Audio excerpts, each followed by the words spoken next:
Muy buenas noches a todos los participantes. El día de hoy estamos llevando a cabo el curso de Derecho de Arbitraje, siendo la 10ª sesión con el doctor Jorge López, quien nos disertará el tema de arbitraje de inversiones. Estimado doctor Jorge López, muchas gracias por su participación y por acompañarnos el día de hoy. Agradecería que nos indique si nos puede escuchar. Hola Fabián, ¿qué tal? Bueno, a todos los amigos de B-Lawyer, gracias por la invitación. Para mí es un honor estar acá y compartirles un poco la experiencia y la práctica arbitral. Se escucha bien, yo los puedo escuchar bien. Sí quisiera que me confirmen si a mí me escuchan bien ustedes. Sí, creo que estás muteado, Fabián. Sí, en efecto, doctor, se le escucha Perfecto. perfecto. Muchísimas Genial. gracias por acompañarnos el día de hoy. Aparte de la disertación del tema por parte del doctor Jorge López, también nos va a acompañar en algunas intervenciones la doctora Josefina Silva Lavín, quien es asociada del área de litigios de la firma chilena Albagli Saliasnik. Estimada doctora, muy buenas noches. Doctor, una consulta. ¿El día de hoy va a realizar la presentación vía diapositivas o va a ser netamente oral la presentación? Doctor, creo que está muteado. Tengo previsto el uso de algunas diapositivas que las puedo compartir si me dan la opción por Zoom. Sí, en efecto. Sí, tenemos esa opción, doctor. No sé si ahorita las podría compartir para ver si hay algún problema, por favor. Claro que sí. Entiendo que tienen que darme autorización. He intentado ahora y me aparece un mensaje que ahora puedo. A ver, sí, Ahora por puedo. favor. Ahora puedo. ¿Se ven? A ver, todavía está cargando en estos momentos, doctor. Y sí, en efecto, sí se ve, estimado doctor, introducción al arbitraje de inversiones. Perfecto. Sí. Bueno, yo no sé si se está viendo como yo lo veo, pero sí, me imagino que sí. Ya, genial. Bueno, en realidad, gracias por la invitación. Siempre es importante estar conversando un fin de semana, bueno, ya empezando el fin de semana a estas horas y compartir un poco de la experiencia, un poco de la perspectiva académica de lo que conocemos como arbitraje. Como dijiste al inicio, también es importante para mí que el día de hoy me acompañe Josefina Silva Lavín, que es abogada chilena, quien tiene mucha experiencia en arbitraje comercial internacional y nos va a ayudar siempre en el pimponeo y en el contraste de cómo se entiende el arbitraje comercial internacional a diferencia del arbitraje de inversiones. Es bien importante ese input. Creo que nosotros como peruanos al menos tenemos una práctica arbitral bastante dual.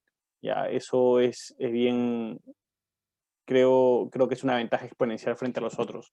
Si uno puede ver la ley de arbitraje peruana, es bastante amigable con el arbitraje internacional y de hecho la forma como llevamos los arbitrajes nacionales también son bastante internacionales. Así que me imagino que más de uno en esta sesión, si ha tenido la oportunidad de ver arbitraje nacional, la verdad es que la práctica es bastante parecida al arbitraje internacional, pero siempre es bueno una opinión de afuera, así que gracias Josefina por acompañarnos hoy día. Dando inicio a la presentación de hoy día, lo primero que quiero decir a modo de disclaimer es que generalmente esta sesión, esta clase, se dicta en semestres de meses. Entonces la idea de hoy día es abordar algunos temas importantes como para que se lleven un marco general de lo que es el arbitraje de inversión, sin perjuicio de las preguntas que puedan tener al final del módulo o sin perjuicio de que las puedan canalizar con Fabián. Y siéntete libre, Fabián, de cortarme en el momento que consideres para ir preguntando algunos temas si es que así lo consideran los asistentes. Así que nada, doy inicio a la presentación del día de hoy.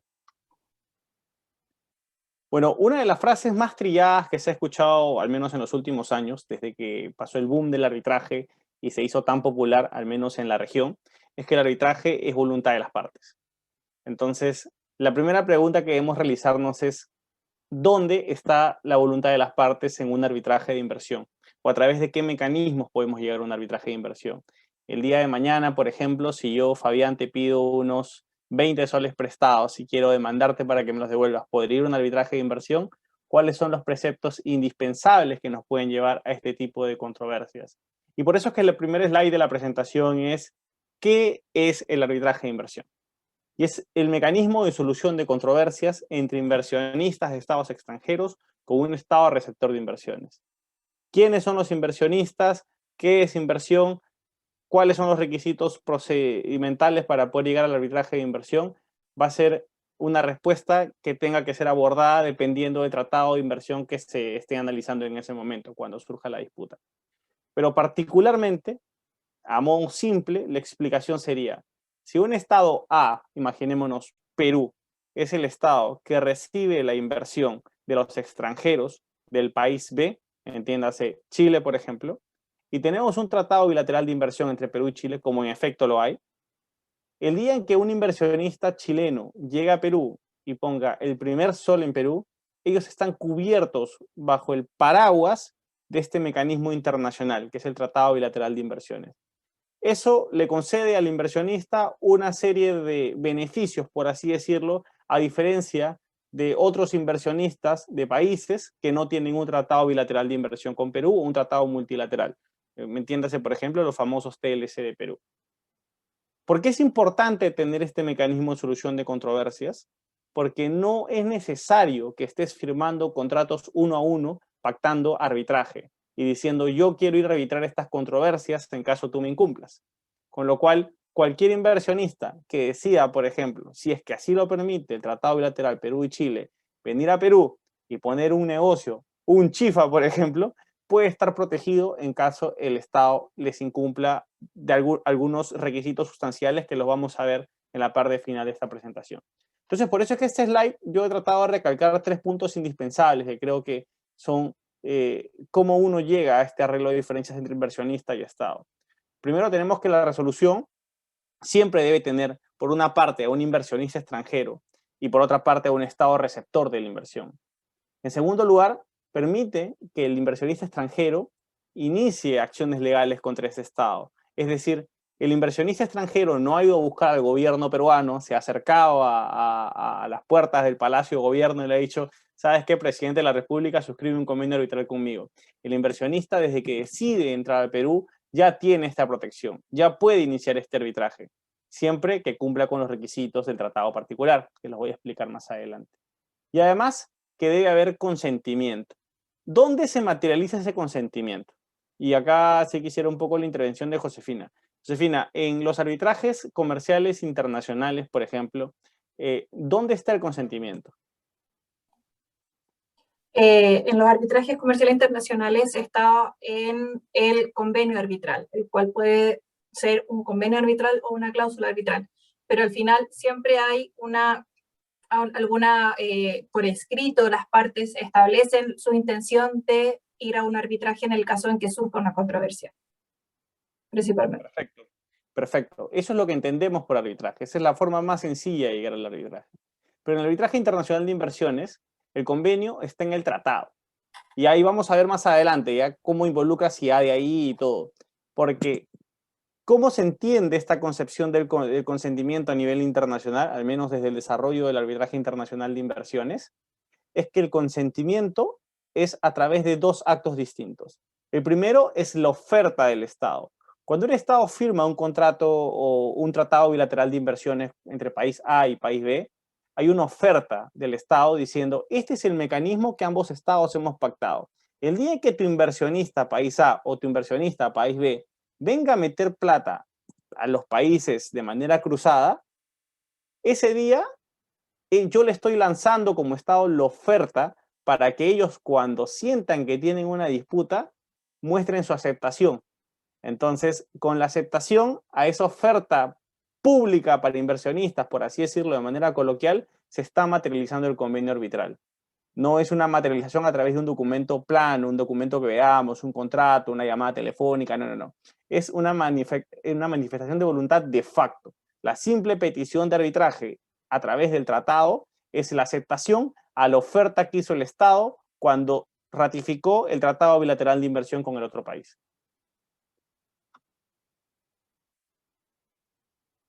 Eso es un poco lo que les estaba explicando, ¿no? El consentimiento, que figura en los tratados internacionales, en los tratados de libre comercio, por ejemplo, que son los más famosos en Perú, que las personas que se han dedicado al comercio internacional, las personas que estudian derecho internacional, pueden haber detectado que los tratados son largos.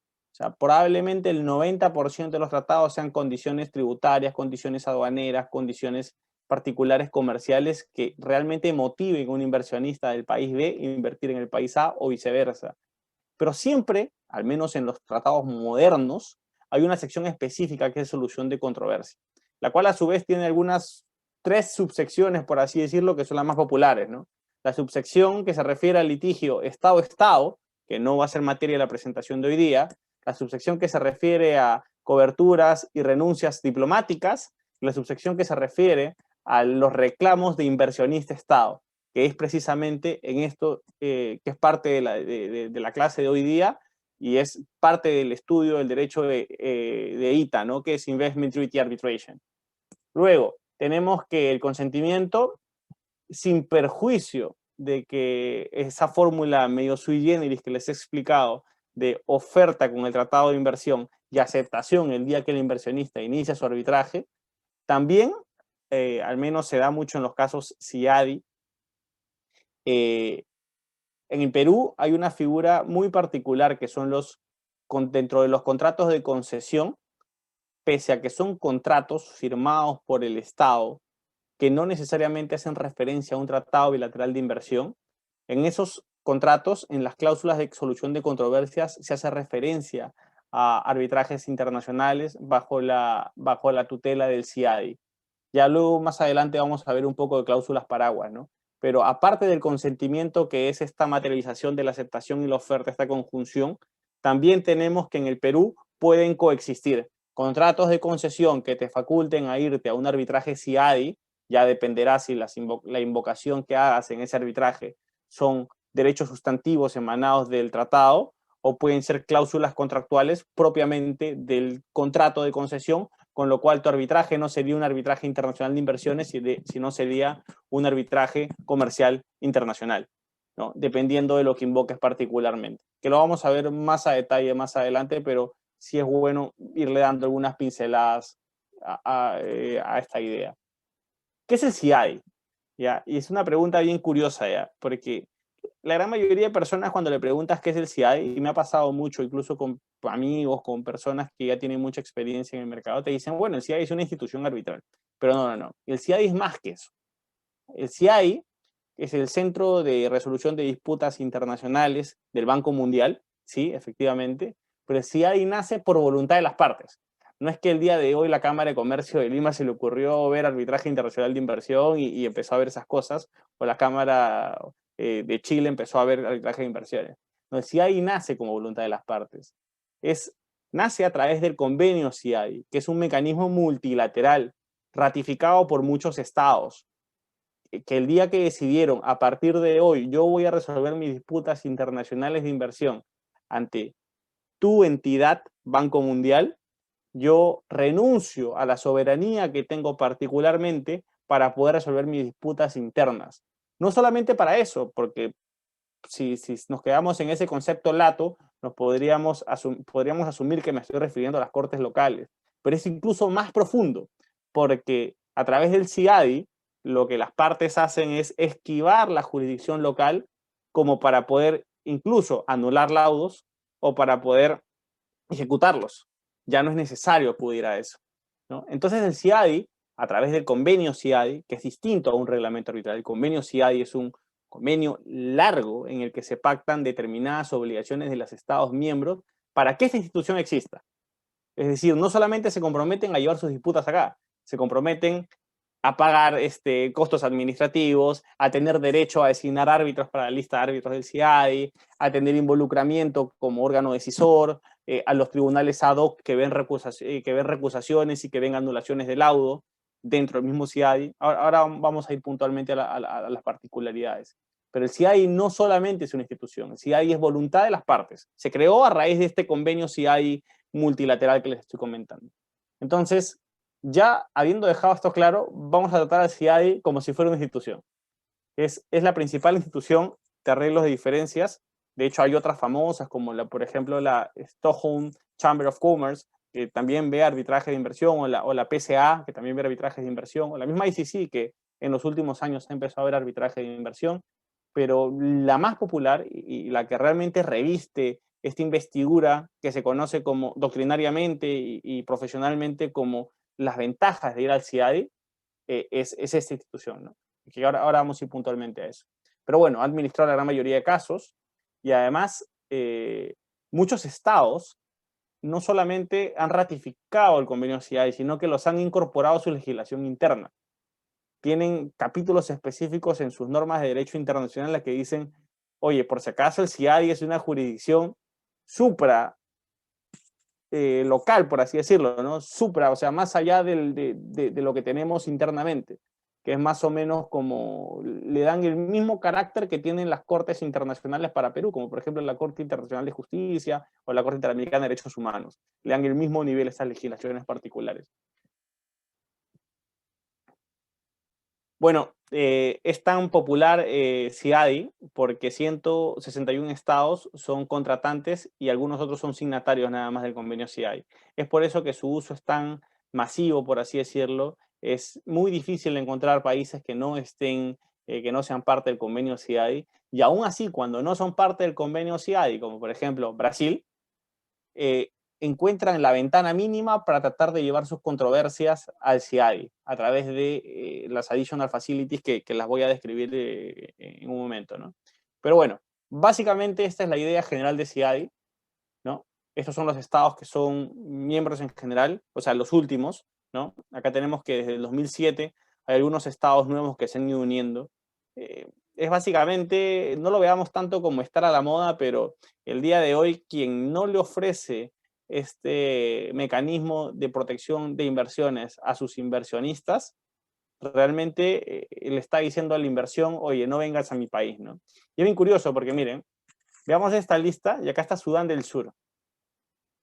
¿Por qué es importante que esté Sudán del Sur? Porque curiosamente los países africanos son los que incumplen más los contratos de inversión. O sea, hay larga data de inversiones en África.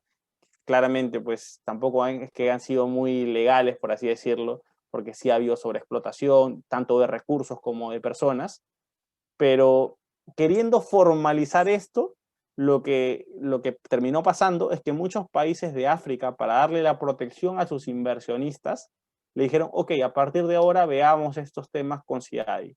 Entonces me voy a volver un Estado miembro. Tú inversionista que tenías miedo de meter tu plata acá, ya no tengas miedo ya. Porque cuando el día que yo te incumple Estado, porque incumplían mucho, se sacaban normas diciendo ya, si el día de ayer te di la concesión, mañana no la tienes, como incumplían mucho, eso se tenía que ver ante las cortes locales. Entonces, una medida de seguridad para el inversionista fue, ok, nos vamos a CIADI, ¿no? Y hay 3 denuncias del convenio CIADI. ¿Qué denuncia el convenio CIADI? Más allá de lo que el nombre dice, no es que alguien vaya a denunciar ante CIADI y se analicen temas penales en CIADI. La denuncia al CIADI es el reporte de algunos estados que le dicen a CIADI, oye, ya yo no quiero ser parte de la convención CIADI. Estoy harto de esto. Y es bien curioso, ¿ya? Porque ¿quiénes son esos países? Son Bolivia, Ecuador y Venezuela, ¿no? Que todos saben que esos 3 países desde los últimos años, al menos los últimos 15 años, están marcados con una política bastante dictatorial, por así decirlo, ¿no? Una política muy, no traigan inversiones como Estado, vamos a dar esto. Y es por eso es que también este periodo electoral en Perú es bastante sensible, ¿no? Porque no es tan simple como decir, a partir de mañana le quito las regalías al minero, a partir de mañana dejo que haya inversión en Perú. Realmente es un problema muy, muy complejo y es lo que pasó con Bolivia, Ecuador y Venezuela. ¿Qué pasó con estos 3 países? Entró Evo, estaba Correa, entró el gobierno de Chávez, en algún momento dijeron, ¿sabes qué, inversionista? No más dinero yanqui acá. A partir de ahora todo es nacional, te vas. ¿Qué ocasionó? Que si ustedes entran a la página de CIADI, o la pueden encontrar como ICSID también por sus iniciales en inglés, y ponen en el buscador, y se les ocurre escribir Venezuela, Ecuador o Bolivia, van a ver una cantidad de casos espeluznante. ¿Por qué? Porque le incumplieron a muchos estados. Entonces, ¿qué hacían por política a partir de a raíz de que iban perdiendo casos? Y como no es tan fácil, pero o sea, una vez que pierdas en CIADI, no es que digas, me opongo a pagarte. O sea, ¿por qué? Porque si bien es discreción del Estado pagar o no pagar, porque finalmente nadie se va a meter al Estado y lo va a obligar y lo va a coger del cuello a decirle paga, al asumir el compromiso internacional a través del mecanismo CIADI, que es un acuerdo multilateral, el Estado se gana muchos enemigos. Entonces, el día que no cumpla con pagar eso, le va a pasar lo mismo que Argentina. Argentina perdió muchos casos en el año 2000 y se demoró pagando, o sea, las pagó finalmente, pero se demoró pagando 12 años. Y esos 12 años Argentina se ha quedado sin inversión de afuera, la gente cuando su dólar se estaba yendo al tacho no lo fue a rescatar, que fue un poco lo que ha pasado con estos países. A diferencia de Argentina, simplemente Bolivia y Ecuador y Venezuela dijeron, ya no me importa quedar mal con la gente, ya qué más me pueden quitar. Así que a partir de ahora denuncio el convenio CIADI, que generó otra serie de problemas que son muy ricas a nivel jurisprudencial. Por ejemplo, un caso extraordinario que pasó con Venezuela fue el caso de Fábrica de Vidrios contra Venezuela, porque precisamente una de las concepciones, las interpretaciones que se tenía sobre la denuncia al convenio CIADI es que la denuncia se materializaba con presentar una carta diciendo al CIADI, oye, ya no quiero ser miembro del CIADI, ¿no? A raíz de esa denuncia, se entendía de que estos estados ya no eran parte del CIADI, ya no los podían demandar bajo el mecanismo de CIADI y todo. Entonces, ¿qué hizo? Que muchos inversionistas que habían iniciado sus arbitrajes en el 2012, sin saber que Venezuela ya había metido su solicitud de denuncia, se quedaron simplemente sin reclamar sus cosas. Entonces, Fábrica de Vidrios es un caso importantísimo porque le da una interpretación que es muy discutida a nivel doctrinario sobre a partir de cuándo producen efectos estas denuncias al convenio CIADI. Hay posiciones bastante más tradicionales, por así decirlo, que es la que propone el profesor Scheuer, ¿no? Que es la conjunción, es la misma que les expliqué al inicio de esta presentación, que es la conjunción de oferta, aceptación, como oferta es mi tratado, ya, que es particularmente, así como hay tratados bilaterales de inversión, el convenio CIADI es un tratado multilateral, y el artículo 25 te dice que hay lo mismo que les he explicado al inicio, ¿no? Es una oferta. A partir de que tú suscribes el convenio CIADI, tienes una oferta a todos los estados contratantes, y si alguien te inicia un arbitraje, es una aceptación en esta oferta. En consecuencia, acá recién hay consentimiento cuando la persona te inicia. Entonces, si tú iniciaste tu arbitraje después de la denuncia del convenio CIADI, simplemente ya no puedes irte a arbitraje a través del CIADI. ¿Por qué? Porque el día de ayer se sacó esta oferta, que era al principio una oferta irrevocable, pero el 25 tenías oferta, el 26 no tuviste oferta, en consecuencia no hay consentimiento, no hay acuerdo de voluntades, no puedes arbitrar en el CIADI. Esa es la posición más tradicional que ha sido promovida por el profesor Scheuer, ¿no? Pero hay posiciones bastante más proinversionistas, por así decirlo, ¿no? Que son una posición mediana, por así decirlo, que te da un gap de 6 meses entre la denuncia y la salida, básicamente a través de unas interpretaciones de artículos del convenio CIADI, y hay interpretaciones que son bastante más, que son incluso mucho más amplias, ¿no? No más liberales, por así decirlo, que era básicamente promovida por profesor Gallard, quien ya no está con nosotros, pero fue uno de los pilares de esta teoría, ¿no? De que no importaba que Venezuela, Bolivia o Ecuador denuncien el convenio CIADI. Ellos, por el simple hecho de haber sido parte del convenio, es como que daban una oferta ultraactiva e irrevocable, universal, y que cualquier día cualquier persona podía agarrar este consentimiento más allá de la denuncia e ir a arbitrar con ellos, ¿no? Pero bueno, son particularidades propias del arbitraje de inversión que me parece importante tocarlas hoy día por encima, pese a que si quieren adquirir más información sobre esto, de verdad hay artículos bien interesantes sobre las denuncias de Bolivia, Ecuador y Venezuela, y como les digo, el caso óbice para todas estas discusiones fue Fábrica de Vidrios contra Venezuela. Bueno, la administración de los casos en CIADI, ¿no? Primero, tenemos un arbitraje en virtud del convenio CIADI. Este número 1 es aplicable siempre que los países, o sea, el inversionista y el país receptor de la inversión, sean ambos parte del convenio CIADI. Por ejemplo, una empresa peruana demanda a Chile, al Estado chileno. claramente ahí tanto Perú y Chile son parte del convenio CIADI, con lo cual se sigue el procedimiento que yo les estoy explicando. Pero ¿qué pasa, por ejemplo, si una empresa brasilera quiere demandar al Estado peruano? ¿Podría ir ante un arbitraje el mecanismo que les estoy explicando hoy día? Bueno, la respuesta es que no. No podría ir. Para eso, o sea, CIADI lo que ha hecho es diseñar el mecanismo complementario, ¿no? O si lo quieren buscar en inglés es Additional Facilities de CIADI, que es distinto, en realidad no tanto distinto procedimentalmente, pero sí distinto en cuanto a los efectos, que se los voy a explicar en el siguiente slide. Pero no tiene las mismas ventajas que ser parte del convenio CIADI e irte a arbitrar tus controversias allá. Bueno, también tiene mecanismos de conciliación, también conciliación bajo el mecanismo de complementario, y es arbitraje en virtud del convenio CIADI. El convenio CIADI, como ya les comenté, es el tratado. Además tiene reglamento de arbitraje, también tiene disposiciones sobre costos, tiene reglamentos de registros. Estas son básicamente las etapas del CIADI, ¿no? Que es solicitud de arbitraje, registro, rechazo del registro, lo he marcado acá como un tema particular, porque ahí quizás Josefina nos va a contar un poco más adelante cómo opera en el arbitraje comercial internacional. Pero, por ejemplo, acá en el arbitraje internacional de inversiones, el análisis prima facie, que es el análisis que hace el fateo por parte de Secretaría Arbitral, cuando tú le presentas una controversia y el secretario puede decir, oye, pero ¿cuál es tu tratado de inversión? ¿No? Generalmente, a través del principio competence, el tribunal arbitral es quien debería decidir sobre su propia competencia.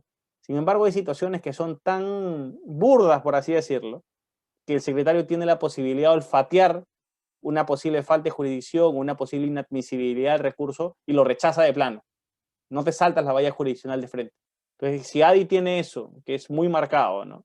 Bueno, luego tenemos la constitución del tribunal arbitral, hay una primera sesión de coordinación de las partes, hay actuaciones escritas, entiéndase, presentación de memoriales, o conocido en nuestro derecho local como demanda, contestación, reconvención, lo que quieras. Tenemos actuaciones orales, y de ahí tenemos deliberaciones, ¿no? Deliberación y laudo. Este laudo, luego, de acuerdo a las últimas modificaciones y a través de directivas, está siendo sometido a escrutinio, ¿no? O sea, este laudo, o sea, es analizado siempre con mucha precisión.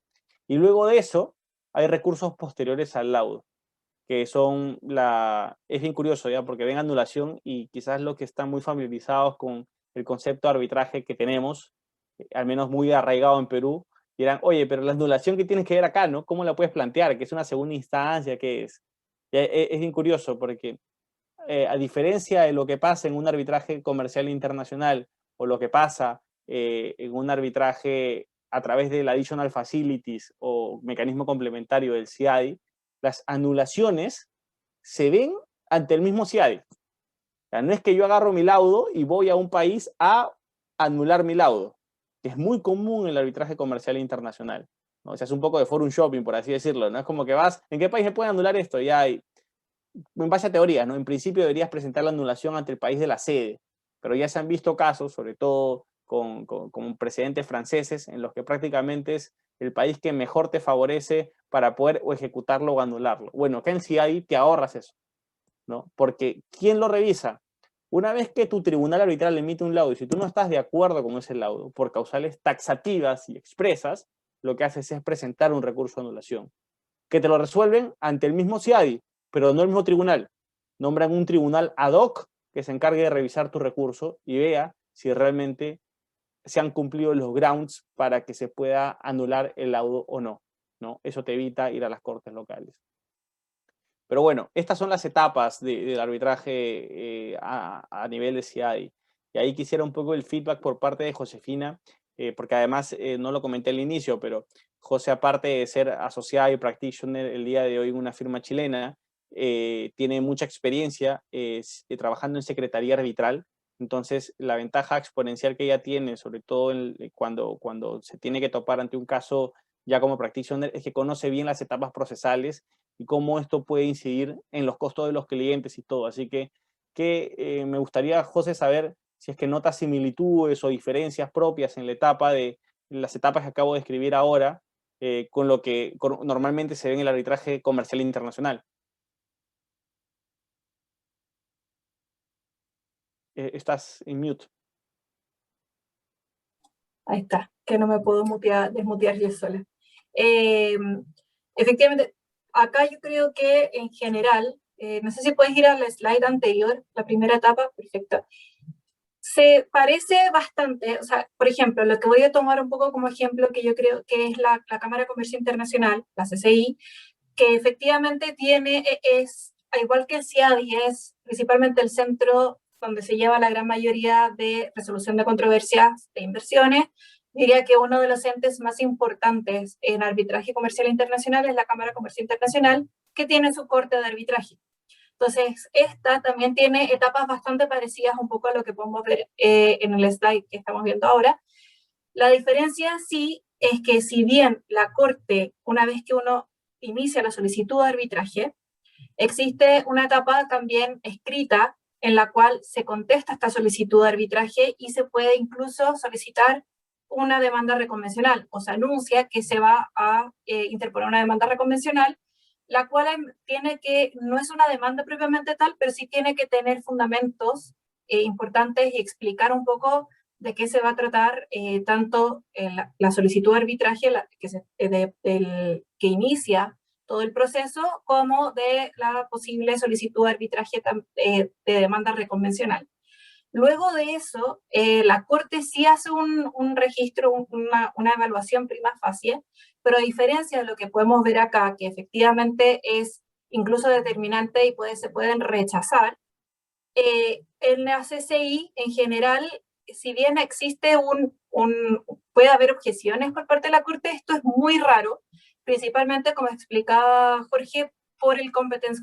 Al final se entiende que efectivamente las cuestiones de jurisdicción, el tribunal arbitral tiene la competencia para poder resolverlo por sí mismo. Por lo tanto, hay un examen prima facie, pero es bastante más laxo de lo que podría ser en el CIADI. Luego de eso, efectivamente se tiene la constitución del tribunal y una primera sesión, que son generalmente donde se fijan las bases, actuaciones escritas, y luego se tiene la audiencia, que es una audiencia que generalmente es bastante larga, dependiendo de la complejidad del caso, que pueden ser entre 1, 2, 3 semanas, en las cuales se desarrolla todo el proceso de la prueba, y ya luego se tienen algunas actuaciones posteriores y luego el laudo. También lo otro que podemos ver es que también en arbitraje comercial internacional son también, por lo general, si se está al alero de la ley modelo, se establece también solamente el recurso de anulación del laudo. También, ahora, a diferencia de lo que establece, tal como dijo Jorge, a diferencia del CIADI, la anulación del laudo no se hace ante la misma institución arbitral, sino que se hace directamente o el lugar en que se busca ejecutar el laudo, o el de la sede, o tal como dice Jorge, efectivamente hoy en día, buscando algunas teorías más amplias, también se ha buscado como el forum shopping y buscar cuál es la jurisdicción más conveniente, ya sea para ejecutar o para anular el laudo. Principalmente Buenísimo. Eso. Muchas gracias, José. Súper importante tu experiencia y que nos compartas ahora básicamente cómo lo has visto, ¿no? Desde la perspectiva de ICC. Así que está bueno. Ahí más adelante voy a hacer hincapié un poco de cómo, o sea, qué tipo de restricciones hay acá, cuáles son las objeciones jurisdiccionales que se puedan presentar, o también cómo tienen que ir las reconvenciones, ¿no? Bueno, es importante también, antes que pases, es importante que la CCI claro que sí tiene prima facie, sin embargo, en muchos otros de los organismos internacionales de arbitraje no existe esto, sino que directamente lo ve el tribunal arbitral. Diría que la CCI tiene esto que es distinto, esta primera revisión por parte de la Corte, lo cual no es tan común en otras instituciones y tampoco, al menos en Chile, en el arbitraje nacional tampoco lo es. Absolutamente. Sí. Es bien curioso, ¿ya? Porque claro, o sea, es ahí comentarles un poco la experiencia personal. O sea, es prácticamente un grito desesperado ante las malas prácticas que se han ido dando en el mercado, pero a la vez también imagínense que no tienen tanta suerte y presentan su petición de arbitraje ante la institución y justo le toca ver a la persona que le toca ver su pedido, es alguien con no tanta experiencia. O sea, termina siendo al final rechazado su pedido simplemente por la opinión de alguien que no es árbitro. Entonces es una de las complicaciones, ¿no? Pero bueno, por otro lado también tenemos que esto se presta, al menos nuestros criterios y estas ficciones jurídicas que hemos ido creando para salvar el arbitraje, entiéndase, separabilidad del convenio arbitral, competence, y todas esas teorías locas que hemos ido creando para salvar el arbitraje, al final terminan, diciéndolo coloquialmente, terminan matando lo que quisimos salvar, ¿no? O sea, terminó convirtiéndose en lo que se juró destruir, porque es muy común en Perú, y no sé si lo han visto, pero para ser una institución arbitral, ¿cuál es el único requisito que te pide la legislación interna? En realidad no te pide nada. No hay ningún requisito para ser institución arbitral. Yo mañana puedo poner una institución arbitral que diga Jorge López SRL Arbitrajes y me convierto en una institución arbitral. Ya va a depender del renombre que yo tenga para poder administrar arbitrajes o no y que me lleguen buenos casos o no. Pero eso que ha generado una perversión, porque llegan partes diciendo, oye, tengo un arbitraje contra una persona por responsabilidad extracontractual, no sé, porque me atropelló. Entonces, oye, pero acá ¿dónde está el convenio arbitral? ¿No? Si te atropelló, ¿en qué momento firmaste el convenio arbitral? Dice, no, no me importa, acá el tribunal tiene que decidir si es competente o no. Y como el tribunal puede decidir su competencia incluso hasta el momento de emitir el laudo, te comes 2 o 3 años de proceso en el que ya te metieron cautelares, porque claramente estoy hablando de escenarios en los que no son tan legales, por así decirlo, porque no hay requisito para ser institución arbitral, y al final tienes a clientes que llegan y tocan la puerta y te dicen, oye, tengo un arbitraje por responsabilidad extracontractual, que nunca firmé un convenio, y tengo una cautelar que desbloquear por $1 millón. Y digo, ¿pero cómo? ¿No? Entonces, claro, a través de este mecanismo que explicaba José, que lo tiene regulado la ICC, y que vemos que es muy duro en CI, que es el rechazo del registro, lo que se ha querido es salvar, ¿no? Este tipo de reclamos tontos, por así decirlo, o sin ningún sustento. Bueno, diferencias del arbitraje CI con otros foros, ¿no? Hay otros 5 foros más recurridos, que es lo que les comentaba, ¿no? Que es el mecanismo complementario del CI, que no reviste todas estas ventajas que sí tiene el CI, como por ejemplo, sí es una ventaja ir a CI que no te puedan, que tengas que anular el laudo ahí mismo, o que no necesites irte a un proceso de ejecución a un país determinado, sino el laudo es ejecutable por su simple emisión, porque el convenio CI es un tratado internacional. En el Additional Facilities, entiendas, el mecanismo complementario, no hay esa ventaja, pero aún así el CIADI lo que hace es brindarles un ambiente confortable a las partes con la práctica arbitral que tienen de años viendo arbitraje de inversión y que de alguna manera los libera a ellos del costo de tener que ir a una institución arbitral sin tanta experiencia en este tipo de casos complejos. Y es importante la experiencia porque una de las cosas que las partes ven y es esencial antes de decidir someter sus controversias a arbitraje o no, es el bolsillo. Entonces, si por ejemplo tienes a alguien con no tanta experiencia o te puedes comer una producción de documentos larguísima o no sé, tendrías que estar tipeando día y noche las transcripciones de la audiencia, pero por ejemplo si hay en sus oficinas, tiene mecanógrafos, tiene estas personas que se encargan de tipear las audiencias, no sé cómo lo hacen hasta ahora, de verdad es una cosa mágica, porque son como que 4 o 3 botones nada más esa máquina, pero te libera de costos, entonces al final tienen el know-how cómo hacerlo y por eso es una ventaja. De ahí, bueno, tenemos arbitrajes ad hoc Cenutmi, entiéndase un citral, que es bien curioso, ¿ya? Porque he visto muchos convenios arbitrales que te dicen arbitraje un citral. Claro, pero ¿qué hace un citral? Te da el reglamento, ¿no? Pero no se administra, un citral no administra arbitrajes. Entonces, al final igual tienes que pactar con la contraparte dónde vas a someter tus controversias o no.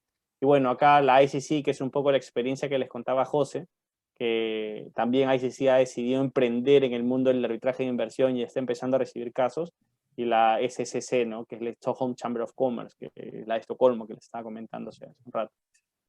Que bueno, ¿cuál es la diferencia entre el arbitraje CIADI y otros foros, ¿no? Y es bien curioso, porque acá lo marqué. Las discusiones de forma típicas que se dan en un arbitraje comercial internacional a través de un convenio arbitral, le voy a pedir la ayuda a José un rato con eso también, es 180 grados distinta a lo que pasa en el arbitraje de inversiones.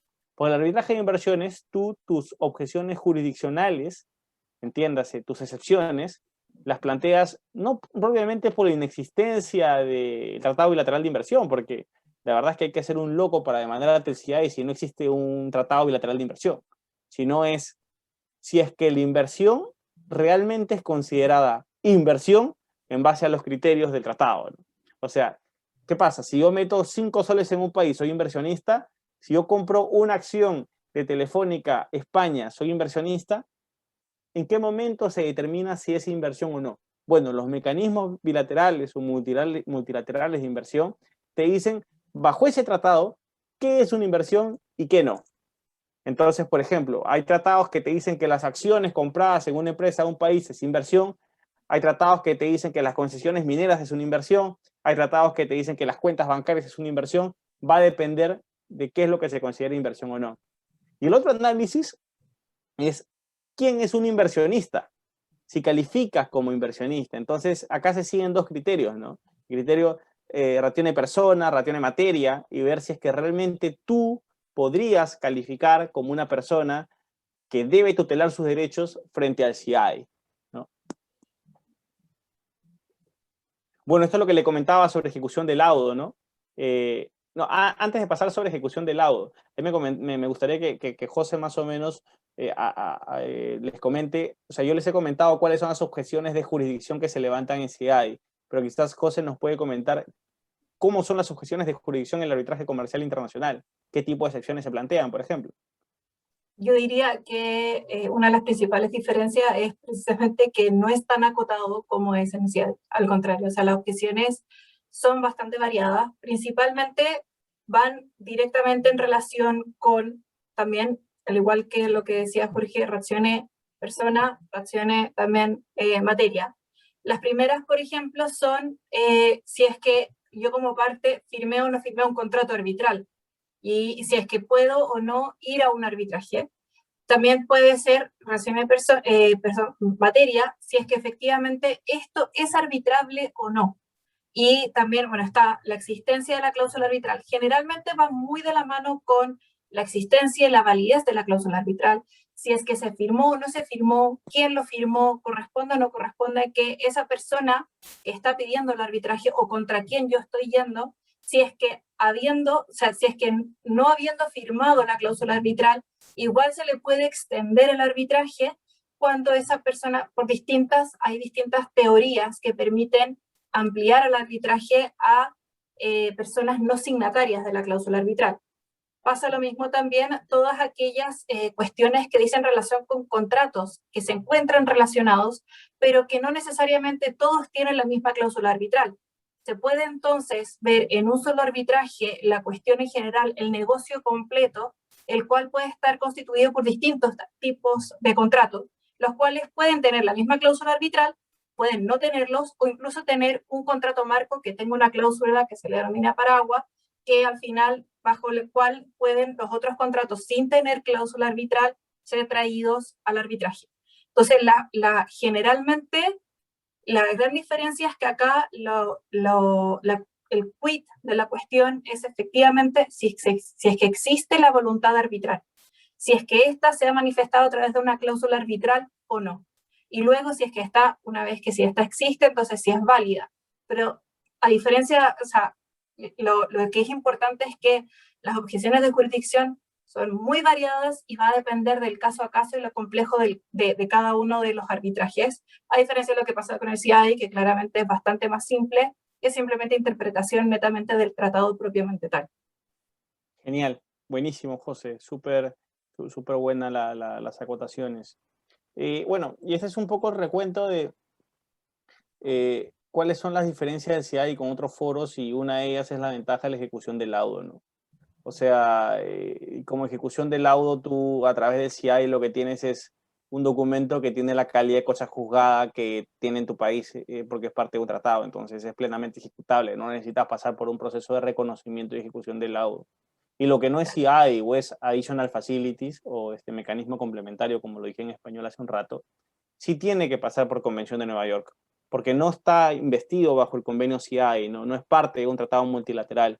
Entonces eso sí tiene que ser tiene que analizarlo las cortes locales en base a la Convención de Nueva York, que es bien curioso, y ahí lo suelto como dato particular acá, porque no sé si han tenido esa clase, pero el día en que su profesor se acerque y le pregunte, oye, y la Convención de Nueva York, que es de reconocimiento y ejecución del laudo, ¿qué más regula?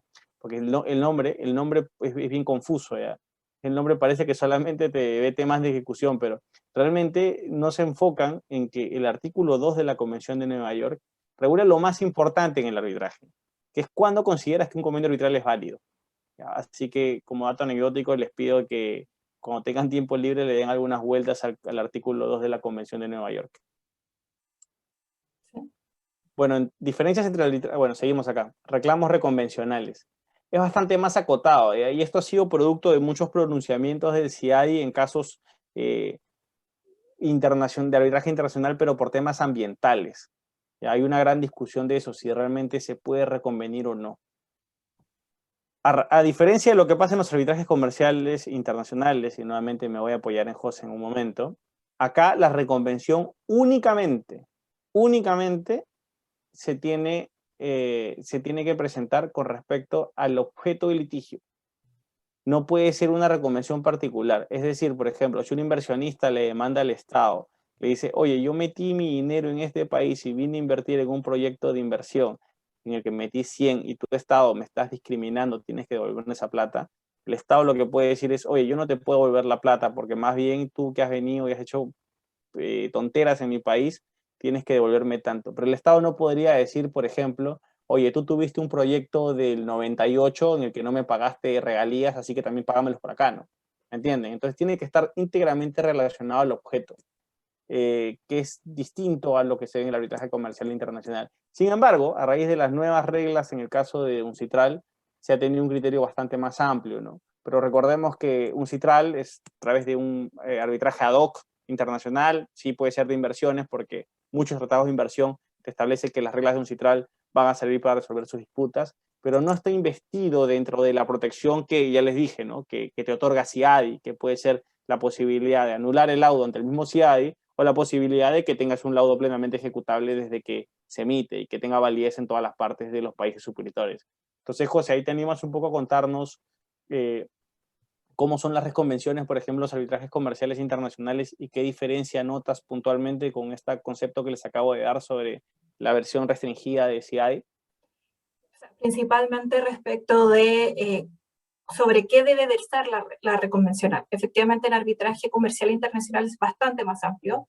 Lo que sí es importante es que efectivamente, si es que uno quiere demandar reconvencionalmente, que lo haga también o en base a la misma cláusula arbitral de la demanda original, o sea, que puede ser el mismo contrato o mismo conjunto de contratos cuando son, por ejemplo, una cláusula paraguas, como les comenté antes, pero también puede ser perfectamente por otros contratos y en ese caso es necesario determinar cuál es la cláusula arbitral y la cual debe ser compatible con la cláusula arbitral inicial. Solo así efectivamente el tribunal entonces va a poder conocer de esa demanda reconvencional en conjunto. ¿Qué es lo que pasa? Que muchas veces hay cláusulas arbitrales que pueden tener el mismo centro de arbitraje, pero pueden tener o procedimientos distintos o pueden ser incompatibles esas cláusulas. O pueden ser incluso cláusulas arbitrales, pero incluso hasta con centros distintos. Por lo tanto, yo diría que lo más importante no es realmente el fondo del litigio, sino que estos sean compatibles con el procedimiento que se inició en un principio por el demandante principal. Muchas gracias, José. Bueno, los otros temas que tenemos, a diferencia de lo que pasa en el arbitraje comercial internacional, es que acá los procedimientos sí son públicos. Ante el CIADI son públicos. Uno puede entrar a la página del CIADI y poner Perú y sabes en qué casos han demandado a Perú. Es más, desde antes que se presente la petición de arbitraje ya te va saliendo en GAR o en estas revistas internacionales, van a demandar a Perú mañana. Claro. O sea, puede ser un tema contrario a la estrategia del inversionista, pero ya te vas enterando por ahí, ¿no? No ven que a veces en Gestión o en algunos otros diarios sale, le ganaron a Perú 150 millones. Dice, oye, ¿nos ganaron? ¿De qué nos ganaron? Bueno, te enteras todo eso porque es un arbitraje internacional, ya sea bajo CIADI o UNCITRAL, que desde hace algunos años también ha empezado a publicitar los procedimientos, ¿no? O sea, los procesos UNCITRAL, no administrados por UNCITRAL, porque no administra arbitraje, pero sí bajo normas UNCITRAL, ya han tendido a ser un poco más públicos, ¿no?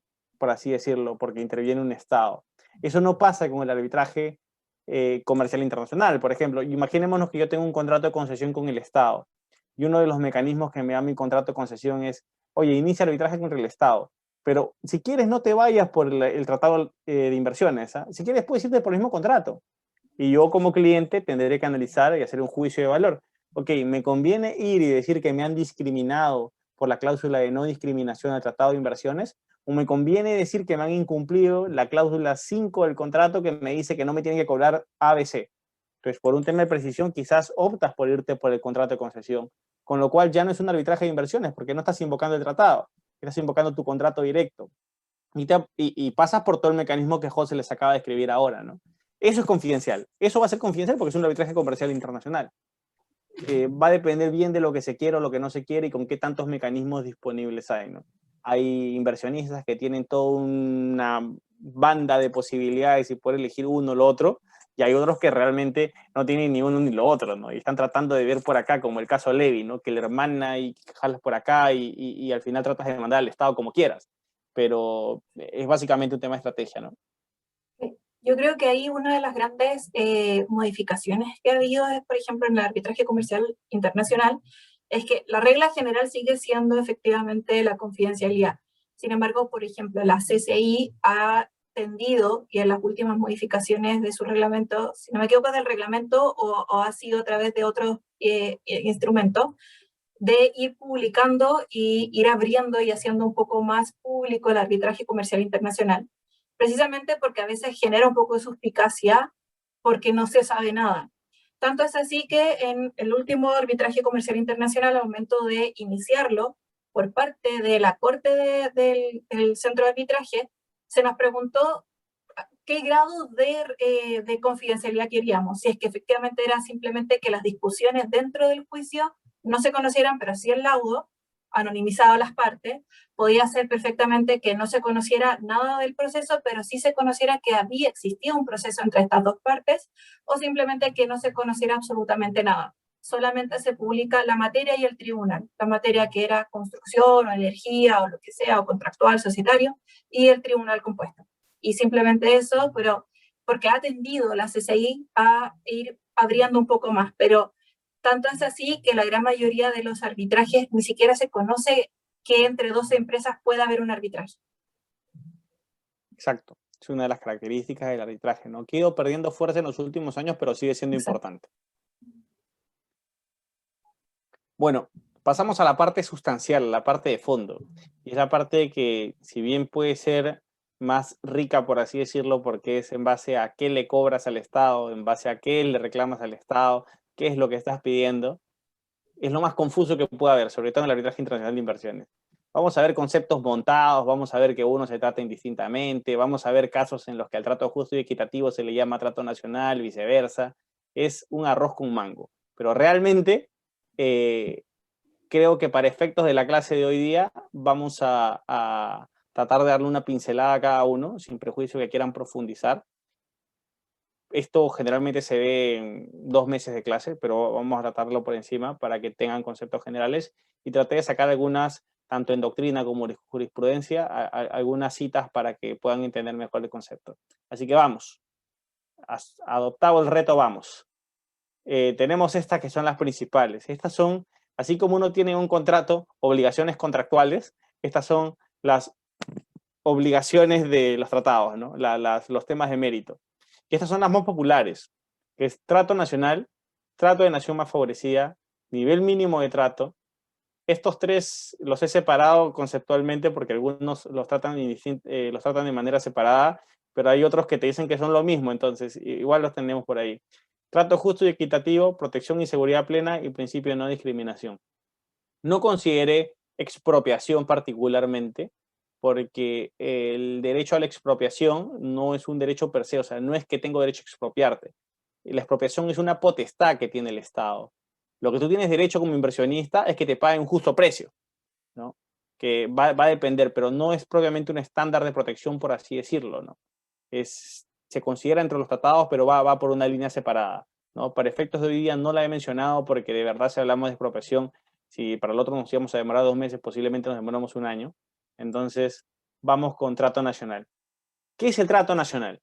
Bueno, el Estado asume la obligación de carácter internacional de otorgar el mismo trato que le otorga a sus nacionales a la gente de otros estados, del Estado inversionista. Por ejemplo, yo soy Perú, tengo acá a mis nacionales, tengo a Dento, tengo otras empresas, y viene una empresa chilena que se dedica al mismo rubro de pastas de diente, quiere invertir en el Perú. Y yo a Dento le doy una condición tributaria de 5.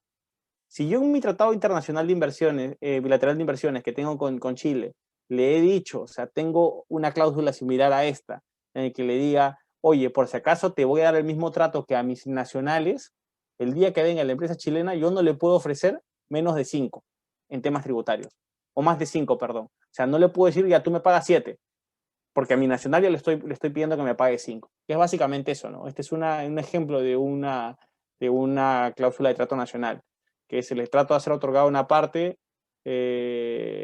no menos favorable que el trato que le da el gobierno a nivel regional, ¿no? Que es a sus nacionales. Seguimos, trato de nación más favorecida.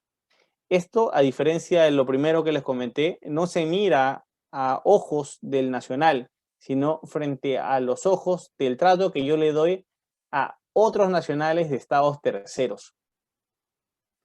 Por eso es que, por ejemplo, en el ejemplo inicial que yo les puse, ¿no? Tengo yo a mi país, a Perú, que le ofrece un régimen tributario de 5 a las empresas locales. Viene una empresa chilena que quiere invertir en pastas de diente, pero yo no solamente tengo que ofrecerle 5 al inversionista chileno, porque 5 es lo que le ofrezco a mis nacionales. Porque si yo tengo además un acuerdo, un tratado bilateral de inversión con Argentina, y yo a los argentinos para que vengan a invertir a Perú les ofrezco 4, yo al chileno también tengo que ofrecerle 4, porque me he comprometido a eso, ¿no? No solamente igualarle las condiciones que le doy a mis nacionales, sino analizo todos los tratados bilaterales de inversión que tenga Perú con otros países, y la condición más favorable que puedo detectar acá se la duplico, perdón, se la copio para dársela al inversionista de ese país, ¿no? Esto también se regula en los tratados bilaterales de inversión y sirve para asegurarte de que no haya otra persona más que tenga más beneficios que tú. También son comunes estas cláusulas. Bueno, tenemos un nivel mínimo de trato que es un poco más abstracto que lo anterior, ¿ya? Porque el nivel mínimo de trato requiere un análisis particular del derecho consuetudinario. Entonces, acá lo que haces básicamente es, oye, cuando yo voy a invertir al país receptor de la inversión, tú tienes que asegurarme condiciones mínimas para que yo pueda subsistir, ¿no? Entiéndase, no sé, condiciones, vámonos con ejemplos muy largos, ¿no?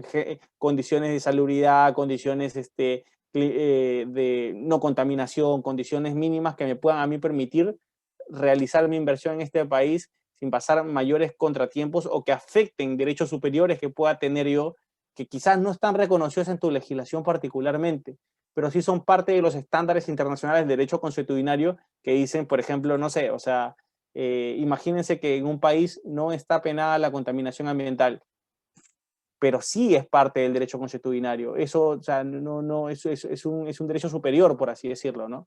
Entonces, es bien difícil que encontremos un caso solo con nivel mínimo de trato porque podemos encontrar cláusulas como esta que la asocian inmediatamente a trato justo y equitativo, que es la que vamos a ver luego, ¿no? Ya, esta es la más difícil de todas. Y antes de enseñarle ejemplos de trato justo y equitativo, ¿ya? Creí que para la clase de hoy día lo más adecuado era esta cita acá. Que trato justo y equitativo, cuando uno piensa que sabe, es bien curioso, ya voy a usar un ejemplo de Ana María Rarte, ya en su artículo de Cosas Juzgadas. Trato justo y equitativo es una de los conceptos jurídicos que uno piensa que sabe hasta que le preguntan. Cuando te preguntan, dice, realmente no sé qué es, porque ha tenido todo tipo de tratamiento ante las cortes internacionales. Trato justo y equitativo, en principio, al menos la aproximación más exacta que he podido encontrar de eso, en la experiencia y un poco de lo que estudié en la maestría, es a través de, se explica a través de dos vertientes, la vertiente de buena fe y la vertiente de legítimas expectativas. La vertiente de buena fe es tú te obligas con el Estado a poder ejecutar tus inversiones siempre pensando que el Estado no te va a cambiar las reglas del juego, o por último, si las hace, las va a hacer de manera no tan temeraria o discriminadora o de manera tan arbitraria, por así decirlo, ¿no? Entonces, Si te afectan eso, están vulnerando tu trato justo y equitativo. Y a través de las legítimas expectativas, porque cuando un inversionista decide invertir en un país, la gran mayoría de casos, no es que simplemente dice, ya, mañana meto plata en Perú, sino el juicio de valor que hace pasa a través de due diligence, de información, de costos que tiene que asumir frente a estudio de abogados para que hagan una revisión in situ en la zona de la inversión y determinen si es que realmente vale la pena o no meter el dinero. Entonces, cuando yo decido meter la plata en un lugar, es porque ya he analizado su legislación. Y si la legislación cambia el día de mañana, me cambiaron las reglas del juego. En consecuencia, me vulneraron las legítimas expectativas de retorno que yo tenía. Entonces, eso es un poco, ¿no? De hecho, de ahí viene un poco la vertiente de asociar el trato justo y equitativo a las populares cláusulas de estabilidad, ¿no? Porque te dicen, ok, tú decidiste meter plata en este país, firmaste un contrato con el Estado en el que te decía, o el Estado emitió una norma con rango de ley que dijo, yo no te voy a cambiar las reglas del juego, y al final lo hizo. Entonces, eso afecta el trato justo y equitativo. Y tenemos casos, también para que tomen nota, bien particulares, ¿no? Que abordan esto, no sé, entiéndase, Paucho contra Mongolia, Charán contra España, o tenemos el mismo Duke Energy contra Perú, en que se analizan estas cosas, así que para que puedan ir más a fondo, ¿no? Protección y seguridades plenas, ¿no? También cuando uno decide meter plata en un país o invertir en un país, porque un poco está hablando de plata, que es lo más palpable, pero también ya les dije que también se puede invertir con concesiones, con acciones, con otro tipo de actividades económicas, ¿no? Uno, dependiendo también del lugar en el que decide meter ese dinero, siente que el Estado, como tiene control sobre sus ciudadanos, le va a brindar ciertas seguridades. Entonces, en los tratados es común que encuentres el Estado brinda seguridad a tu inversión. Que no entiéndase como una seguridad política, por así decirlo, sino una seguridad más de control interno. Si yo decido invertir en un proyecto de construcción en Perú y tengo una línea de transmisión desde Tumbes hasta Tacna, por ejemplo, y el Estado me dice, todo está bien acá, tranquilo, y yo me doy cuenta que en los últimos 20 años no había ningún problema, y de la nada empiezan a salir comunidades que no habían sido mapeadas en un inicio y me empiezan a torpedear el proyecto, y pierdo mi inversión y no tengo control de eso, y el Estado que tiene que ejercer presión sobre ellos, o tiene que negociar con ellos, o tiene que abrir mesas de diálogo, no lo hace, no me está dando la protección y seguridad plena a mi inversión. En consecuencia, por más que yo no pueda quitarle esos terrenos, porque efectivamente son parte de un derecho mayor, por así decirlo, no sé, imaginemos una comunidad que tiene derechos ancestrales, el Estado tiene que pagarme a mí por eso, porque me engañó. Me hizo meter plata en este lugar con condiciones que no eran las que yo había pactado inicialmente. Tenemos el principio de no discriminación, ¿no? Que en realidad creo que también la posibilidad más palpable que pude encontrar en una cita que habla sobre cuál es el concepto de discriminación, que es bastante más amplio, la verdad. Es muy parecido a lo que pasa con el trato mínimo. Al final, ¿qué es discriminatorio? Bueno, discriminatorio es no otorgarte condiciones particulares propias de la industria a raíz de criterios no objetivos o a raíz de criterios que no se relacionen al fondo de la inversión.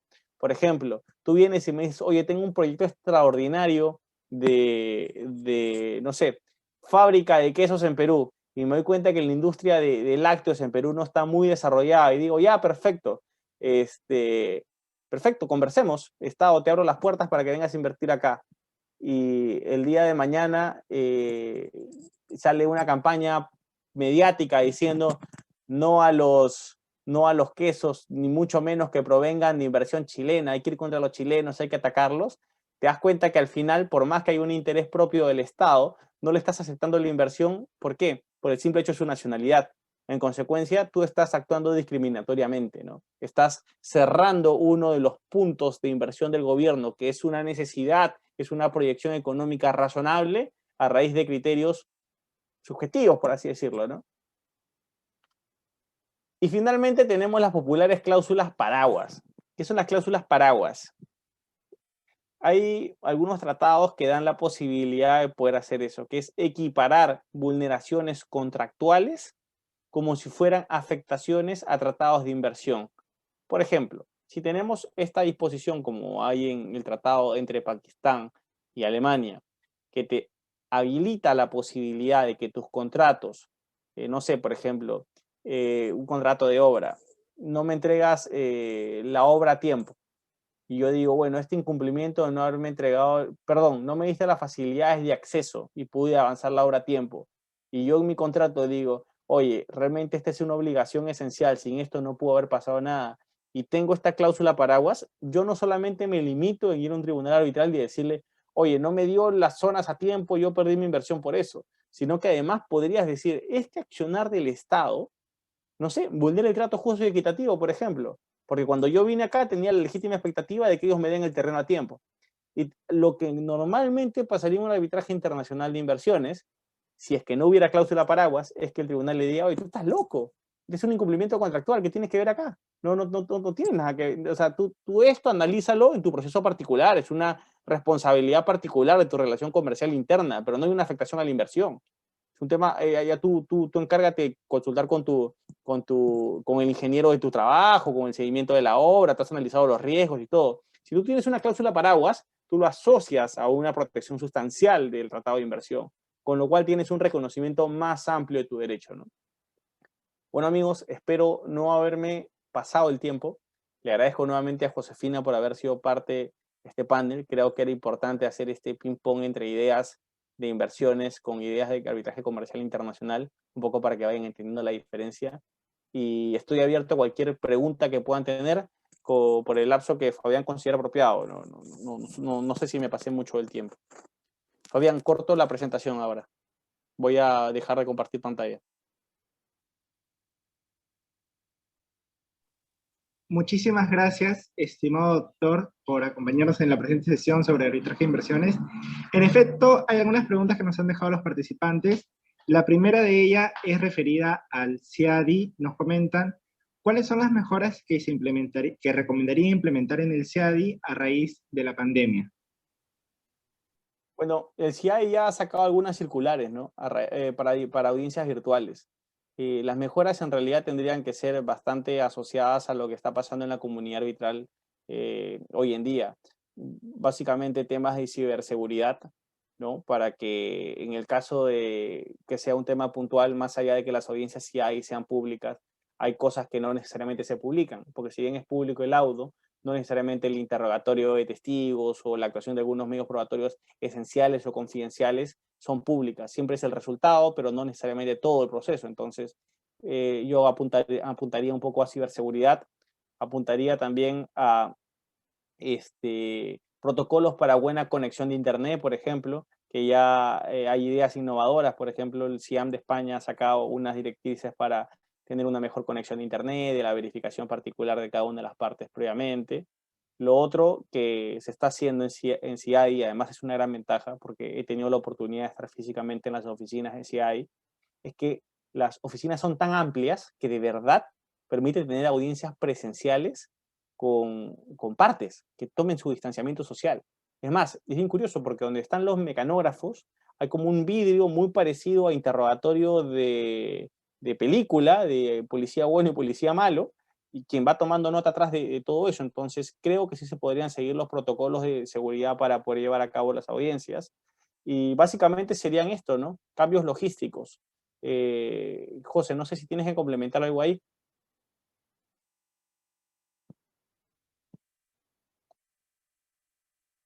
Muchas gracias. De respecto del arbitraje comercial internacional, yo creo que también ha ido, con la pandemia, ha ido abriéndose a las audiencias virtuales, pero yo creo que aún queda un camino porque efectivamente también un tema de ciberseguridad es muy relevante, especialmente cuando el proceso completo es confidencial. Por lo tanto, efectivamente es una preocupación de las partes. Yo diría, la verdad es que, bueno, las salas también que tiene la CCI en París son también súper amplias, pero efectivamente yo creo que es difícil aún proyectar, volver un poco a la normalidad, especialmente entendiendo que los viajes están restringidos y toda la logística que implica las audiencias. Por lo tanto, sí se han ido desarrollando audiencias en formato virtual, para lo cual también la CCI por lo menos y varios centros de arbitrajes han dictado distintos directrices para poder llevar adelante los arbitrajes en época de pandemia. Genial. Solo como tema complementario, por si les interesa, en la página de CIADI siempre hay que estar pimponeando, ¿ya? Porque hay algunos casos importantes que están vigentes al día de hoy, y las audiencias, como son públicas, a veces te salen en anuncios. Audiencia de tal caso, tal día, y es lo caso, porque te puedes conectar desde tu casa y ves cómo los mejores estudios del mundo se están enfrentando de tú a tú en esas salas que les estoy contando, ¿no? Ahí nos van a ver como Perú, porque justo se nos vienen algunos casos bravos en los próximos años. Muchas gracias, estimado doctor. La siguiente pregunta viene por parte de Isabel Yauca, nos escribe. Doctor, buenas noches. Según el desarrollo de la presentación, se ha estado explicando sobre la importancia y las características del CIADI. Me he conectado hace unos 20 minutos, pero agradecería que nos pueda compartir cuáles son las condiciones principales para acceder al CIADI. Sí, bueno, gracias por la pregunta, Isabel. Básicamente eso fue parte de la primera sección de la exposición, ¿no? Que cómo llegamos a CIADI, o cómo llegamos a un arbitraje internacional de inversiones. Un poco ahí la dinámica al inicio de la presentación era explicar todo este tema del consentimiento, ¿no? A diferencia de lo que pasa en el arbitraje comercial internacional, que tengo un convenio arbitral, o sea, tengo un contrato y el contrato a su vez tiene un convenio arbitral con vida propia que me permita a mí activar el mecanismo en caso me incumplan. En el CIADI es distinto, porque la oferta se da con la suscripción del tratado bilateral de inversión entre el país A y el país B, o multilateral en caso haya más países, y es como que es un compromiso del Estado de poder ver sus controversias de alguno de los inversionistas de los otros países, en caso las haya, y siempre que se cumplan los requisitos, ante el CIADI, por ejemplo. Y si bien esa es una oferta, se materializa el día en que un inversionista sienta que han afectado su derecho y presente una petición de arbitraje. Ese es el día en que se da la conjunción entre la oferta y la aceptación, con lo cual podríamos decir que hay un consentimiento y se llega a este mecanismo de solución de controversias. Eso es como concepto general del arbitraje de inversiones, pero si nos vamos más allá y queremos analizar propiamente el CIADI, si bien la connotación que le dimos a la parte que te has conectado a la exposición del CIADI en una connotación bastante administrativa, por así decirlo, recalcamos mucho que la importancia del CIADI no solamente es administrativa, sino que el CIADI nace como voluntad de los estados contratantes, porque el convenio CIADI, que es un convenio ratificado por aproximadamente por 161 países, si mal no recuerdo, te da todas estas posibilidades de tú poder accionar como Estado y tener derechos y obligaciones frente a este mecanismo creado por el Banco Mundial, que no solamente van desde tener una institución arbitral, sino también la posibilidad de poder nombrar árbitros para esa lista, la posibilidad de asumir costos administrativos, la posibilidad de poder participar en las designaciones de mesas de trabajo. Entonces, ese tipo de condiciones particulares de los estados le dan vida al convenio CIADI. ¿Qué es el arbitraje CIADI? Bueno, es el arbitraje en el que dos estados, en el que un inversionista de un estado miembro del CIADI decide demandar al estado receptor de la inversión, que también tiene que ser parte del CIADI, ¿no? Muchísimas gracias, doctor, por su respuesta. Esta pregunta viene por parte de Diego Saavedra, nos comenta, ¿en qué casos de CIADI se pueden aplicar casos similares como si fueran jurisprudencia? En realidad se puede aplicar siempre, a diferencia de lo que pasa en el arbitraje comercial internacional, en el que la aplicación de la jurisprudencia es bastante, pasa a un tercer o cuarto orden, porque primero te fijas en la legislación local y por último la jurisprudencia te puede servir para analizar tendencias, que varían mucho, ¿ya? Varían mucho, de verdad, en ICC varían mucho. En CIADI es distinto, ¿no? En CIADI sí se le quiere dar una connotación bastante más vinculante, por así decirlo, precisamente por la publicidad de los actos, precisamente por el seguimiento que se le hace a los procesos y cómo esto va cambiando. Aunque eso no es óbice a que puedan tomarse decisiones distintas. Por ejemplo, en el caso este que les comentaba de Venezuela, en el caso de la denuncia de Venezuela, ¿por qué es tan importante el caso Fábrica de Vidrios? Porque antes de Fábrica de Vidrios hubieron 10 casos en los que se resolvió que el convenio CIADI producía efectos ultraactivos con la denuncia, ¿no? Es decir, uno denunciaba y aún así podías meter a Venezuela en un proceso hasta 6 meses después. Se agarraban de este gap, ¿no? De este paraguas que tenía el Tratado Bilateral de Inversión. Y es por eso que fue tan importante Fábrica de Vidrios, porque dijo, yo pongo un stop.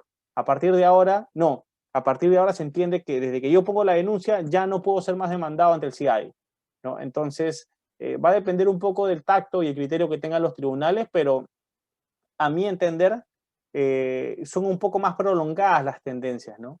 Es, por ejemplo, no sé, la tendencia en CIADI hasta hace unos 20 años era no reconocer la naturaleza propia de los convenios de estabilidad, por ejemplo, ¿no? Los asociaban como si fueran, ok, ¿qué pido con un convenio de estabilidad? Yo pido que el Estado congele su capacidad legislativa y el Estado no lo hizo, en consecuencia es responsable. Y la respuesta simplemente era, ok, pero ¿cómo puede impedir un Estado que haga eso? Bueno, tú eres tonto, firmaste eso con el Estado, asume las consecuencias. Pero ahora no, porque claro, se ha entendido, se ha variado la idea, y tú lo que le pides al CIADI o al tribunal que está bajo la investidura de CIADI, no es que te diga que el Estado no puede, tiene que congelar su sistema legislativo, es que si el Estado lo incumple, que el Estado te pague daños, ¿no? Que eso sí lo puede hacer, o sea, sí se puede evaluar económicamente el daño que te ha generado el Estado. Muchas gracias, doctor. La siguiente pregunta viene por parte de Susana. Nos comenta que esta pregunta es para la doctora Josefina. La pregunta sería la siguiente. ¿De qué manera repercute en la responsabilidad internacional de los estados el arbitraje de inversiones? Creo que la persona más adecuada, la verdad, para contestarlo, siendo que es de inversiones, es el doctor López. Sí, yo puedo ir. Igual te doy el pase en un rato porque sí quiero hacer el contraste, José, pero es bueno que esta pregunta la aborde directamente. Bueno, la responsabilidad de los estados en realidad es pues, una de las patas de la mesa, es una de las cosas más esenciales que hay en el arbitraje de inversiones, ¿no? Como les comenté, una de las cosas que no puede hacer alguien, al menos, porque claro, o sea, dice, oye, que me pague esta empresa. Claro, ¿cómo hace? La empresa es una persona, y por último, o sea, una persona física, y por último, si sea persona física, realmente las cosas el día de hoy se solucionan yendo a alguien y agarrarlo por el cuello y decirle, oye, págame, o golpearle y que caiga el dinero en su bolsillo. No. Entonces, la forma de que alguien te pague realmente es bastante voluntaria, salvo los mecanismos particulares propios que existen para que alguien pueda honrar sus deudas, ¿no? A través de medidas cautelares, por ejemplo, que también me pasa, hay eso en el arbitraje internacional de inversiones, o a través de medidas judiciales de ejecución. Un poco lo que pasa en el arbitraje internacional es, al menos en los arbitrajes sí hay, como es un club de amigos, por así decirlo, que no solamente están unidos a través de un pacto de amigos, sino a través de un pacto de amigos suscrito, en el que hay obligaciones de Estado, importa mucho cuál es la responsabilidad del Estado al honrar los laudos CIADI o no. Que eso pasó con Argentina, como les comentaba. Argentina prácticamente, cuando yo era muy chico, recuerdo, nacía y más allá de guiarme por las cosas de fútbol, Maradona y los mundiales y todo, realmente veía a Argentina como un paraíso, ¿no? Pero poco a poco esa concepción fue cambiando. Fue básicamente porque yo sabía que Argentina estaba en una deuda terrible y no las pagaba. Y es eso, Argentina se negó muchos años a pagar sus deudas y ha ido pateando a los inversionistas, pese deudas no solamente generadas a través del endeudamiento externo, sino deudas generadas porque intervenía empresas, tenía, un segundo, me está entrando una llamada, intervenía empresas, estaba particularmente con temas del gobierno que le generaban a ellos decisiones no favorables en el CIADI. Y al final tenías que, ¿cuánto? Tenía unos 5 o 10 laudos. Por ejemplo, cuando uno va al CIADI a las oficinas se da cuenta que, claro, tienen algunos nombres argentinos, Mafecini, por ejemplo, casos importantes a nivel de inversiones, porque Argentina lo perdía. El tema es que no pagaba, ¿no? Y cuando empieza a pagar Argentina, se empieza a lavar la cara poco a poco, ¿no? Que es eso hacia lo que hay que apuntar particularmente.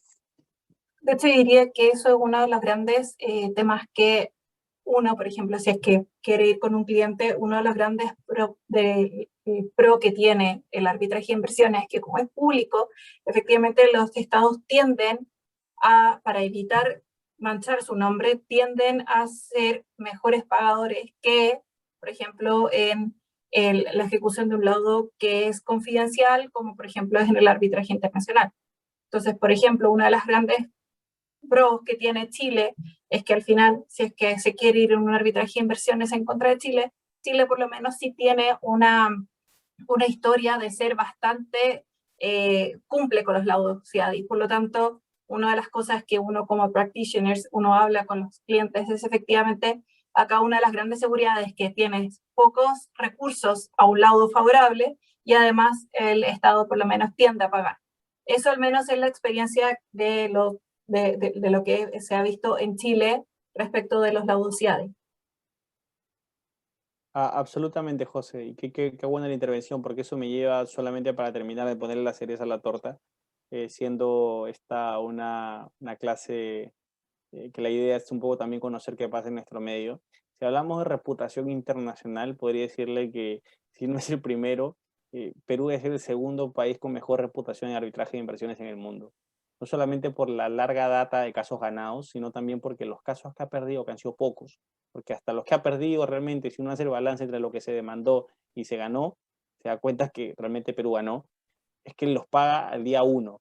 Entonces, esa buena reputación hace que países como, por ejemplo, Chile o Perú como modelo económico, siguiendo un poco los pasos de Chile, que nos lleva muchos años, por así decirlo, en desarrollo y en economía, pero Perú ha sido la economía más creciente en los últimos años, básicamente por eso, es por generarle convicción al extranjero, generarle convicción a los estados, que invertir en el Perú vale, ¿no?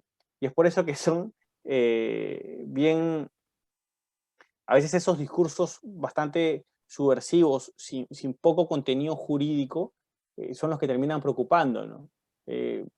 No quiero entrar en temas políticos, pero cuando ustedes escuchan a alguien, a partir de ahora se le piden más regalías al extranjero, eso no es tan simple, o sea, no, hacer eso por beneficio particular de los abogados y para perjuicio general de los peruanos va a ser un balazo a la cabeza prácticamente.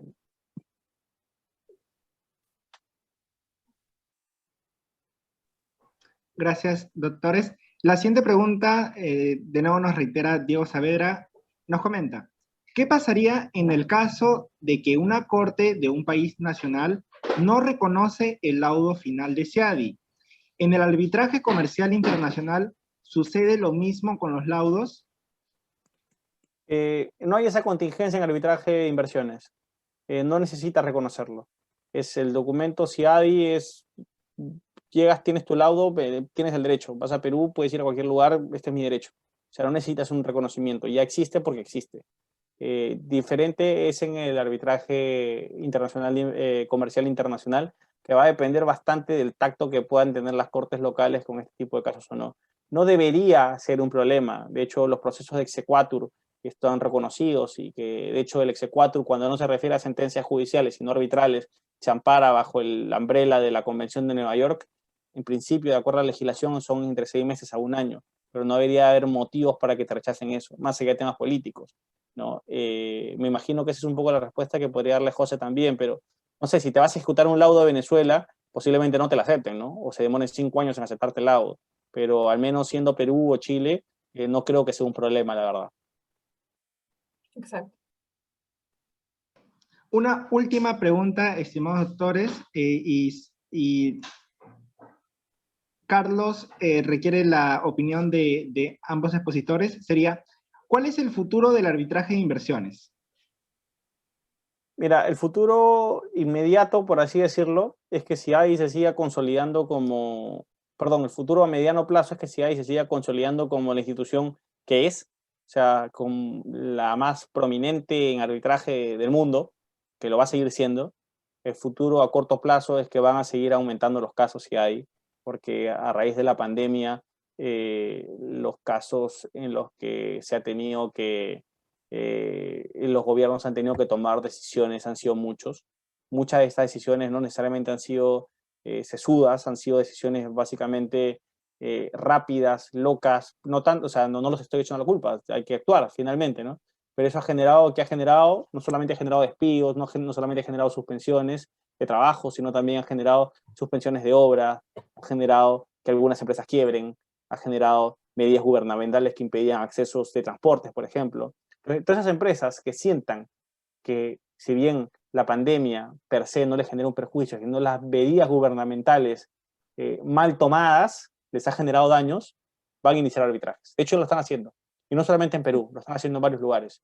Entonces, si quieren emprender en arbitraje, y especialmente en arbitraje de inversiones, es el momento para que se empiecen a preparar académicamente. José, a ver, complementas un poco.